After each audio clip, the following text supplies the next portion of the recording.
राम हरू लागे नाम सोए दोनों बाला उठारे राम हरू लागे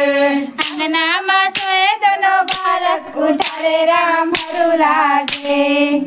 नाम सोए दोनों बाला उठारे राम हरू लागे नारी नारी मोना नारी नानी वो करेला पान करू लागे नारी पान करू लागे राजा बिचारा जंगल जाए करेला पान करू लागे नारी नारी मोना नारी नानी वो करेला पान करू लागे नारी नानी बना नारी नानी वो करेला पान करू लागे रानी बिचारी के जान नहीं वो करेला पान करू लागे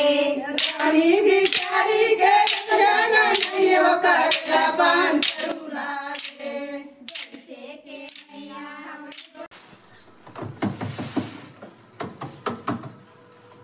अब पासन खाबो दे